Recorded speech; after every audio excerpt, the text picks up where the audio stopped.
3 sides is given. Thank you.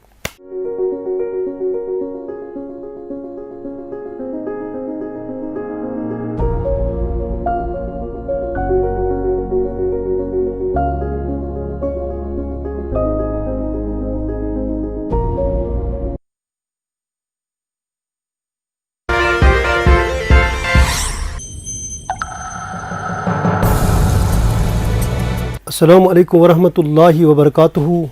I came back with the next lecture of 6th class, subject math, topic ratio and proportion. Today I am going to discuss with you, that is ratio and proportion. First I will give you the introduction of ratio. Introduction of ratio.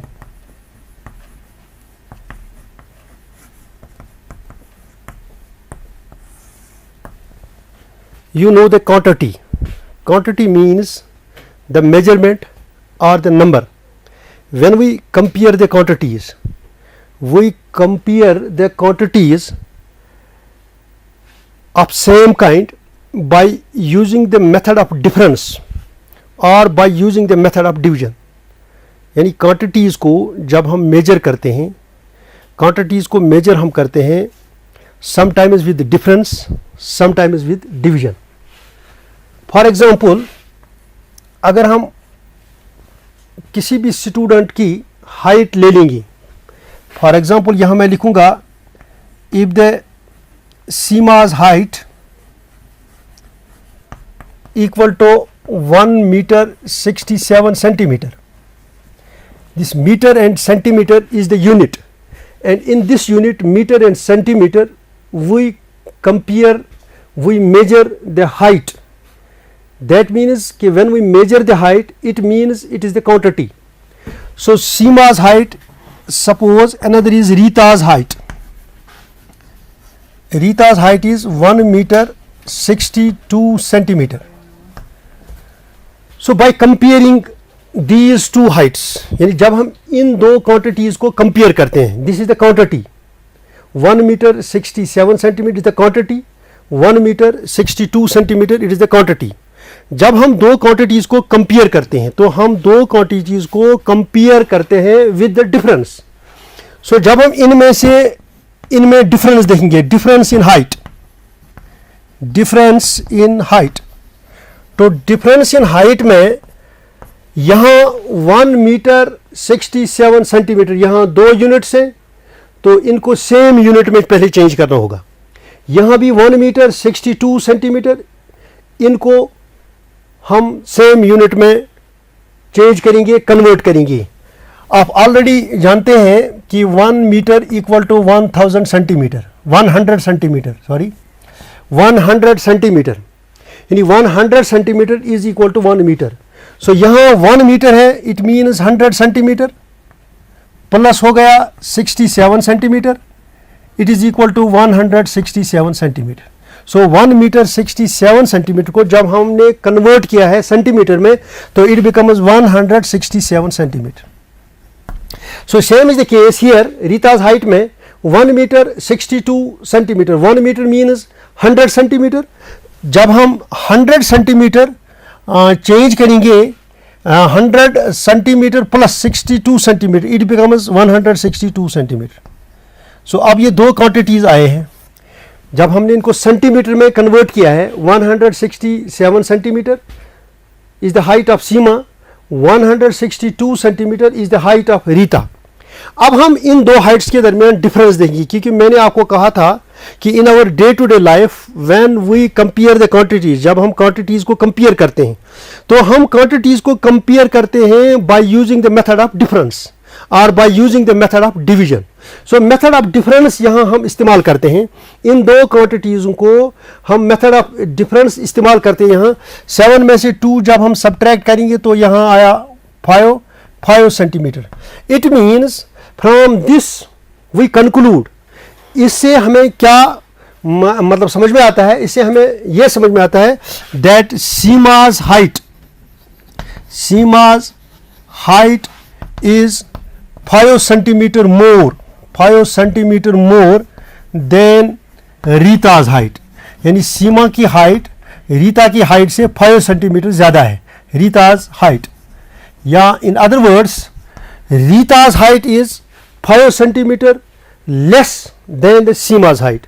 सो हमने इन दो quantities को यानी Seema's height और Rita's Heights को compare किया है bye using the difference. सो इससे हमें पता चलता है कि सीमा की हाइट रीता से कितनी है या रीता की हाइट सीमा से कितनी है. सो इन क्वांटिटीज़ को कंपेयर किया है हमने by using the method of difference. So इसी तरीके से जब यही डाटा हम दूसरे तरीके में लेते हैं by using the method of division, तो if we will say here another example that if the Seema's weight equal to 60 kg, Rita's weight equal to 50 kg. तो अब हम इसको कंपेयर करेंगे. These are the two quantities, Seema's weight 60 kg and Rita's weight 50 kg. पहले था height, अब यहाँ मैंने weight लिखा है, kg is the unit. So this is the measurement, this is the quantity. Measurement or the quantity, that measurement or the number, that is the quantity. So यहाँ आप इनका weight हम कंपेयर करेंगे. जब हम इनका weight कंपेयर करेंगे तो हम लिखते हैं यहाँ it is equal to 60 divided by 50. तो अब यहाँ इससे पहले एग्जाम्पल में हमने हाइट को कंपेयर किया है bye using the method of difference. यहाँ भी हम weight को कंपेयर करेंगे, टू क्वांटिटीज को कंपेयर करेंगे bye using the method of division, यानी 60 डिवाइड बाय 50. तो यहाँ हमने मेथड ऑफ डिवीजन को इस्तेमाल किया है. तो जब हम इसको 0 एंड 0 गेट्स कैंसल, यहाँ आया 6 डिवाइड बाय 5. सो यहाँ it means from this we will say Seema's height, we will say Seema's weight is 6 divide by 5 times, 6 divide by 5 times then Rita's weight, यानी इससे हमें पता चला कि सीमा का वेट जो है, जो 60 kg वेट था, जब इनको हमने कंपेयर किया है, इससे हमें पता चला कि Seema's weight 66 divide by 5 times more है, ज़्यादा है रीता की वेट से. तो 6 डिवाइड बाय 5. तो जब हम दो क्वांटिटीज को डिवीजन के सूरत में कंपेयर करते हैं, when we compare two similar quantities means यहाँ था 60 kg, यहाँ था 50 kg, unit था same kg and kg, these are the similar quantities. When we compare the two similar quantities by division, यहाँ हमने दो similar quantities को compare किया है by division. तो such a comparison, जो ये comparison आता है, इस comparison को कहते हैं रेशो, यानी 6 divide by 5 it is the ratio. इसको हम लिखते किस तरीके से हैं मैथमेटिकली, यानी आपको रेशो का इंट्रोडक्शन मैं देने जा रहा हूं या मैं देता हूं आपको रेशो का इंट्रोडक्शन. मैंने कहा था कि in our day to day life हम कंपेयर करते हैं दो क्वांटिटीज़ को, तो by using the method of subtraction और by using the method of division. तो मैंने एग्जांपल दिखाई कि सब्ट्रैक्शन की मदद से किस तरीके से हम दो क्वांटिटीज़ को कंपेयर करते हैं. तो ये भी कंपैरिजन है. तो यहाँ मैंने दिखाया आपको कि दो सिमिलर क्वांटिटीज़ को किस तरीके से हम डिवीजन की सूरत में कंपेयर करते हैं. मसलन यहाँ वेट था 60 kg, यहाँ वेट 50 kg दूसरे स्टूडेंट का, तो मैंने लिखा है 60 डिवाइड बाई 50, 0 एंड 0 कैंसिल, यहाँ आया 6 divide by 5, this the fraction. इस फ्रैक्शन को यानी दो क्वांटिटीज को हमने कंपेयर किया है, इस लाइन को कहते हैं division, this is the symbol of division. यानी जब हम दो क्वांटिटीज को कंपेयर करते हैं by using the method of division, such a comparison, इस कंपैरिजन को कहते हैं रेशो. मतलब 6 divide by 5, ratio is also a fraction. We can sometimes convert the ratios into fraction और sometimes we can convert the fractions into ratio. इसको हम अब ratio में चेंज करेंगे. इसको मैथमेटिकली हम इस तरीके से लिखते हैं, यहाँ मैं दिखाने जा रहा हूँ आपको. इसको लिखते हैं हम 6:5. इसको दूसरे सब्जेक्ट में ये जो डॉट दो मैंने डाले हैं, इसको दूसरे सब्जेक्ट में यानी अंग्रेजी के हवाले से इसको कहते हैं कोलन कहते हैं इसको.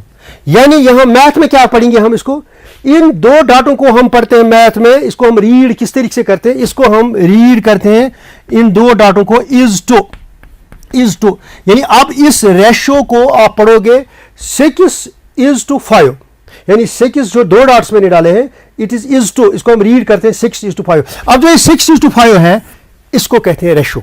यानी इस टू को हम चेंज भी करते हैं इस डिवीजन में भी, क्योंकि मैंने कहा था आपको जब दो क्वांटिटीज़ को, क्योंकि ये 60 था फिर ये था 50, इनको मैंने सिंपलेस्ट फॉर्म में बनाया। जब मैंने सिंपलेस्ट फॉर्म में बनाया इसको तो ये आया है 6/5। तो 6/5 को हमने कन्वर्ट किया इस तरह 6:5। तो मैथमेटिकली हम इस तरीके से लिखते हैं मैथमेटिकल प्रेजेंटेशन में। जब हम स्टेटमेंट की सूरत में इसको लिखेंगे या पढ़ेंगे तो स्टेटमेंट की सूरत में हम इसको पढ़ते हैं 6:5। इस कोलन को हम पढ़ते हैं मैथ में 6:5। तो this 6:5 it is the ratio.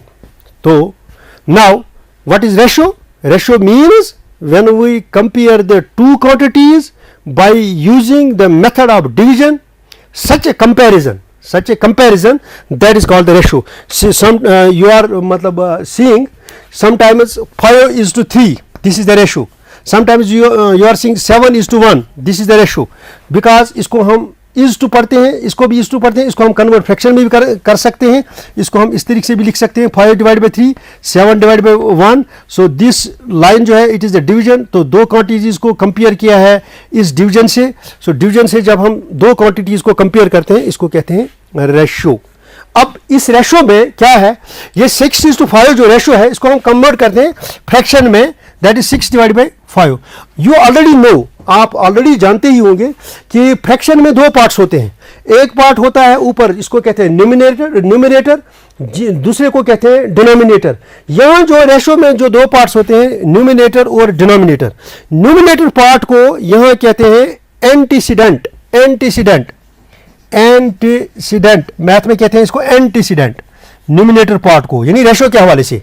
जो antecedent means which precedes means जो पहला वाला नंबर आता है, इसके बाद जो इस नंबर को फॉलो करता है दूसरा नंबर, उसको कहते हैं कॉन्सिक्वेंट। इसको कहते हैं कॉन्सिक्वेंट, यानी जो न्यूमिनेटर और डिनोमिनेटर होता है रेशियो में, जब हम इसको फ्रैक्शन में चेंज करते हैं, कन्वर्ट करते हैं, न्यूमिनेटर को कहते हैं एंटीसीडेंट, डिनोमिनेटर को कहते हैं कॉन्सिक्वेंट। जैसा कि यहाँ 5/3 इसको कहते हैं एंटीसीडेंट, इसको कहते हैं मतलब कॉन्सिक्वेंट, इसको कहते हैं प्रीसीड्स। इस नंबर को कहते हैं ये फॉलो करता है इस नंबर को। तो इसके दो पार्ट्स होते हैं, एंटीसीडेंट एंड कॉन्सिक्वेंट। ये होते हैं रेशियो में दो पार्ट्स। अब इसके बाद हो गया आपको क्लियर कि रेशियो किसको कहते हैं। मीन्स आपको यही याद रखना होगा, जब दो क्वांटिटीज़ को हम करते हैं कंपेयर क्वांटिटीज़ को अपने डे टू डे लाइफ में bye using the method of division, तब उस कंपैरिजन को हम कहते हैं रेशियो। एग्जांपल हो गया यही 6:5 और 5:6, 5:3। अब इसके बाद दूसरा है, let us start the another subtopic of this chapter, that is properties of ratios. अब ratios के properties क्या है? properties of ratios, क्योंकि हर एक चीज की अपनी अपनी प्रॉपर्टी होती है। यहां हम देखेंगे, अब यहां मैं लिखूंगा properties of ratios, क्योंकि मैथ के हवाले से एक बात अहम है कि मैथ में सबसे पहले कंसेप्ट क्लियर होना चाहिए, क्योंकि हमारा कंसेप्ट, हमारा टॉपिक है रेशियो एंड प्रोपोर्शन। आपको क्लियर होना चाहिए कि रेशियो और इसके प्रॉपर्टीज क्या है, और रेशियोज के साथ जो भी चीजें जुड़ी हुई है इनकी अंडरस्टैंडिंग आपको आनी चाहिए। फिर आपको इसमें से जो रूल निकलता है, रूल ये भी समझ में आना चाहिए, और रूल के बाद आपको खुद ब खुद एप्लीकेशन आएगी। एप्लीकेशन मीन्स जो आपके टेक्स्ट बुक में क्वेश्चंस हैं वो आपको फिर बाद में सॉल्व करना ठीक तरीके से आएगा, जब आपको अच्छी तरीके से कंप्रहेंशन लेवल आ जाएगी। तो अब हम देखेंगे properties of ratios. First property means कि रेशियो को हमें लिखना चाहे सिंपलेस्ट फॉर्म में, क्योंकि आपने फ्रैक्शन में भी पढ़ा होगा सिंपलेस्ट फॉर्म। जब भी रेशियो होगा, रेशियो को आपको कन्वर्ट करना होगा इनटू फ्रैक्शन, और फ्रैक्शन के बाद आपको लिखना होगा in simplest form. This is the first property of ratios. यानी first property means a ratio is usually expressed in a simplest form. जहां भी आपको रेशियो आएगा, अगर वहां रेशियो आप फ्रैक्शन में भी कन्वर्ट कर सकते हो, और फिर फ्रैक्शन में कन्वर्ट करने के बाद आपको इसको सिंपलेस्ट फॉर्म में बनाना होगा। मसलन फॉर एग्जांपल, मैं यहां एक एग्जांपल लिखने जा रहा हूं, 12/36। इसको हम इस तरीके से रेशियो में लिखेंगे 12:36, क्योंकि ये दो क्वांटिटीज हैं। मैंने कहा था कंपेयर जब दो क्वांटिटीज को करते हैं with the help of division, this line को हम डिवीजन की मतलब कहते हैं डिवीजन, इसको कहते हैं हम is to 12 is to 36 is also equal to 12 divide by 36। अब 12 में न्यूमिनेटर आया है जिसको मैंने कहा था पहले इंट्रोडक्शन में, इसको कहते हैं एंटीसीडेंट। जो डिनोमिनेटर आया है 36, इसको कहते हैं कॉन्सिक्वेंट। अब फर्स्ट प्रॉपर्टी क्या है, मैंने क्या लिखा है फर्स्ट प्रॉपर्टी, क्योंकि इसको सिंपलेस्ट फॉर्म में बनाना है 12 डिवाइड बाई 36। अब किस तरीके से ये सिंपलेस्ट फॉर्म में आएगा, सिंपली 12 के फैक्टर्स आपको निकालने होंगे। यहां निकालिए 12 के फैक्टर्स, दिस इज 12 के factors, 2 6s are 12, 2 3s are 6, 3 1s are 3, these are the 12 के फैक्टर्स। यानी 12 के फैक्टर्स हैं 2 इंटू 2 इंटू 3 इंटू 1, ये बन गए हैं 12 के factors. Same is the case for the 36। अब हम 36 के फैक्टर्स यहां निकालेंगे, 36 के फैक्टर्स, क्योंकि हमें सिंपलेस्ट फॉर्म बनाना होगा। 2 1s are 2, यहां 1 कैरी, 2 8s are 16, फिर 2 से 2 9s are 18, फिर 3 से 3 3s are 1, 3 3s are 9, फिर 3 से 3 1s are 3। ये आ गए 36 के फैक्टर्स, ये आ गए हैं 12 के फैक्टर्स। क्योंकि 1 is the factor of every number, इसको हम इसीलिए हम 1 को समटाइम्स बार बार नहीं लिखते हैं, क्योंकि 1 से कोई फर्क नहीं पड़ता। यहाँ हम 12 के फैक्टर इस तरह लिखेंगे, 2 इंटू 2 इंटू 3 डिवाइडेड बाय, अब 36 के फैक्टर्स 2 इंटू 2 इंटू 3 इंटू 3, यानी 2 इंटू 2 इंटू 3, ये हो गए 12 के फैक्टर्स। 2 इंटू 2 इंटू 3 इंटू 3, ये हो गया 36 के फैक्टर्स। अब हम इनको कट करेंगे, न्यूमिनेटर में और डिनोमिनेटर में देखेंगे हम कॉमन फैक्टर। 2 कॉमन है, इसलिए हम लिखते हैं 2 1s are 2, 2 1s are 2, यहाँ सिंपली हम 2 और 2 काट करते हैं। यहाँ लिखें 2 1s are 2, 2 1s are 2, या 2 2 2 काट, 3 1s are 3, 3 1s are 3 काट। अब न्यूमिनेटर में क्या आ रहा है, 1 into 1 into 1 that is 1 divided by 3 into 1 that is 3, ये आया है 1/3। अब हम इस 1/3 को रेशो में हम कन्वर्ट करेंगे, क्योंकि टॉपिक रेशो एंड प्रोपोर्शन है, इसको हम लिखेंगे 1:3। अब ये 12 is to 36 is also equal to 1:3। अब 12:36 जो है ये 1:3 के बराबर। अब ये 1:3 जो है ये है सिंपलेस्ट फॉर्म, इसको कहते हैं सिंपलेस्ट फॉर्म। तो यहां इस एग्जाम्पल से आपको ये बात याद रखनी होगी कि जब भी हमें प्रॉपर्टीज ऑफ रेशो है, ये प्रॉपर्टी है रेशो की, जब भी हमें कोई भी रेशो होगा या इसको हम कन्वर्ट करेंगे इनटू फ्रैक्शन में, तो इसको सिंपलेस्ट फॉर्म में बनाना होगा। या यूजुअली आप इस तरीके से, जब आपको फ्रैक्शन में सवाल आता है इस तरीके से 12 डिवाइड बाई 36 हायर क्लासेस में, वहां आपको सीधा डायरेक्टली, मतलब आपकी अंडरस्टैंडिंग वहां अच्छी होगी, तो वहां आप डायरेक्टली करते हैं 12 1s are 12 डिवाइड करते हैं, 12 1s are 12, 12 3s are 36। तो यहां लिखते हैं आप 12/36 it is equal to 1/3, 1/3 is equal to 1:3। So this is the simplest form. So first property is कि property of ratio कि ratio should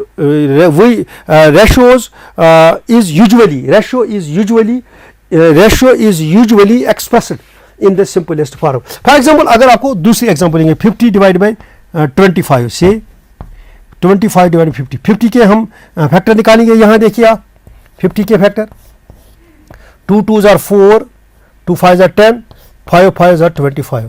अब 25 के फैक्टर 5 इंटू 5 दैट इज 25। अब यहाँ लिखिए 50 के फैक्टर्स 2 इंटू 5 इंटू 5, क्योंकि सिंपलेस्ट फॉर्म बनाना होगा। 25 के 5 इंटू 5, अब कॉमन क्या है, 5 and 5 gets cancel, 5 and 5 gets cancel. यहाँ रहा 2 divide by 1 which is equal to 2:1।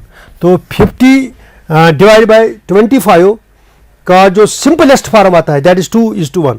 इस 50 डिवाइड बाई 25 को हम इस तरीके से लिखते हैं 50:25। अब हम यहाँ लिखते हैं मैथमेटिकली इस तरीके 50:25 इज टू, इसको इज टू पढ़ते हैं, it is ratio is also equal to 2:1।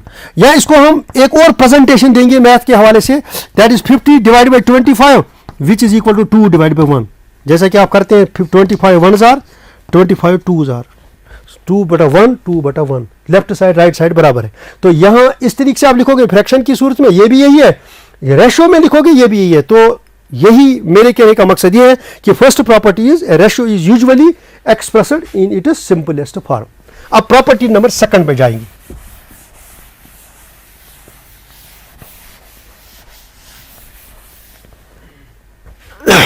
अब अब यहां देखिए प्रॉपर्टी सेकंड क्या है, both the quantities should be in the same unit, both the quantities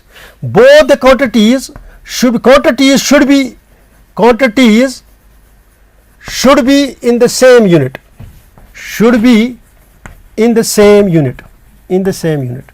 यानी क्वांटिटीज जो हैं ये सेम यूनिट में होनी चाहिए।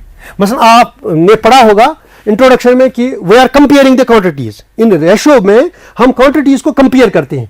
तो ये जो क्वांटिटीज हम कंपेयर जो करते हैं, इन क्वांटिटीज का यूनिट सेम होना चाहिए। मसलन जो पहले मैंने आपको दिखाया था कि जब दो क्वांटिटीज को कंपेयर किए हैं हाइट, तो वहां एक था 1 metre 67 centimetre, 1 metre and 62 centimetre, वहां मीटर और सेंटीमीटर था, यानी यूनिट्स दो थी। तो हमने क्या किया, हमने कन्वर्ट किया है इनटू सेम यूनिट में। ये चाहे हम मीटर को सेंटीमीटर में चेंज करेंगे या सेंटीमीटर को मीटर में चेंज करेंगे, लेकिन कहने का मकसद यही है कि क्वांटिटीज सेम यूनिट में होनी चाहिए, यानी quantities should be in the same unit. ये दूसरी प्रॉपर्टी है। पहली प्रॉपर्टी क्या है कि ratio is usually expressed in the simplest form. दूसरी प्रॉपर्टी क्या है, quantities should be in the same unit. मसलन फॉर एग्जांपल यहां मैं लिखूंगा 200 ग्राम रेशो 2 kg। यहां देखिए, यहां क्लियर होगा, ये तो रेशो है। अब यहां प्रॉपर्टी क्या है, प्रॉपर्टी मींस हमें कन्वर्ट करना है सेम यूनिट में। यहां ग्राम है 200 ग्राम, यहां 2 kg है, तो या तो हमें ग्राम को केजी में चेंज करना होगा या तो हमें केजी को ग्राम में चेंज करना होगा। मसलन अगर हम केजी को ग्राम में चेंज करेंगे तो 1 kg is equal to 1000 gram, 1000 gram is equal to 1 kg। अब यहां देखिए 200 ग्राम को हम इसी तरीके से रखेंगे, 200 ग्राम इज टू, यहां देखिए 2 kg, 2 kg को हम ग्राम में तब्दील करेंगे तो 1 kg इज इक्वल टू 1000 ग्राम। अब 2 kg कितना होगा, 2 kg होगा 2 इंटू 1000, 2 इंटू 1000, 2 इंटू 1000, 2 0 0, 2 0 0, 2 0 0, 2 1 2, तो 2 kg होगा 2000 ग्राम। अब यहां लिखिए हम 200 gram is also is to 2000 gram, 200 gram is to 2000 gram. तो यहां सेम यूनिट आया है, यहां भी ग्राम आया, यहां भी ग्राम आया। तो कहने का मकसद यह है कि सेकंड प्रॉपर्टी है कि quantity should be in the same unit. अब यूनिट सेम आया, ग्राम ग्राम, यहां हमने केजी को ग्राम में चेंज किया है, हम ग्राम को केजी में भी चेंज कर सकते हैं, हम ग्राम को केजी में भी चेंज कर सकते हैं, वो भी कोई प्रॉब्लम नहीं है। अब यहां लिखेंगे हम 200, इसको हम कन्वर्ट करेंगे आप फ्रैक्शन में, डिवाइड बाई 2000, 20 न्यूमिनेटर में, 20 डिनोमिनेटर में कट, यहां रहा 2 डिवाइड बाई 20, 2 1 ज़ा 2, सिंपलेस्ट फॉर्म, क्योंकि पहले आपने पढ़ा है पहली प्रॉपर्टी सिंपल, 2 10 ज़ा 20, यहां रहा 1 डिवाइड बाई 10। अब रेशो क्या आया, 1 is to 10। This is the second property of ratios, that quantities जब भी आपको कंपेयर करना होगा क्वांटिटीज, तो क्वांटिटीज कंपेयर करते वक्त आपको क्या करना होगा, आपको सेम यूनिट में बनाना होगा। Number third property, order of the quantity of a ratio is very important. यानी ऑर्डर ऑफ द क्वांटिटी, यानी order of quantity in the ratio is very important, यानी जो ऑर्डर है रेशो में ये इंपॉर्टेंट है। क्वांटिटी का जो ऑर्डर है रेशो में, that is important. This is the third property. For example वो क्या है, अगर हम लिखेंगे यहां 5:6, 5:6, ये तो एक रेशो है, दूसरा रेशो आएगा 6:5। अब these two ratios are not same, they are different. यानी 5:6 it is one type of a ratio, 6:5 it is one type of ratio. It means they are not equal. Yani 5:6 is not equal to 6:5. It means we can write here 5:6 is not equal to 6:5. So this is the third property of the ratios. So the property, what is the ratio? Ratio means when we compare the two quantities by using the method of division, that is called the ratio. Such a comparison is called the ratio. Properties of ratio means कि ratio is usually expressed in the simplest form, जो मैंने आपको दिखाया था simplest form में किस तरीके से बनाना होगा, यानी फैक्टर्स निकालने होंगे न्यूमिनेटर और डिनोमिनेटर के फैक्टर्स, फिर देखना है कॉमन फैक्टर कैंसिल करेंगे, लास्ट में जो आएगा that is the simplest form. दूसरा है कि quantity should be in the same unit. जब डिफरेंट यूनिट्स होंगे, जब आप क्वेश्चंस करोगे क्वेश्चंस करोगे कल, तो क्वेश्चंस करते वक्त आपको ये जहन नशीन रखना होगा, याद रखना होगा कि quantity should be the same. और इसके बाद quantity should be same. Third क्या है, the order of the quantity in the ratio is very important. Order of the quantity in the ratio is very important, that is 5:6, 6:5। अगर आपको लिखना होगा 5:6, अगर आपने लिखा है 6:5, तो that is wrong. 5:6 we can't write that 6:5, because 5:6 and 6:5 they are the different ratios. 5:6 is not equal to 6:5. So this is the properties of a ratio. Thank you for watching this class. Till the next class, till the next session, thank you very much.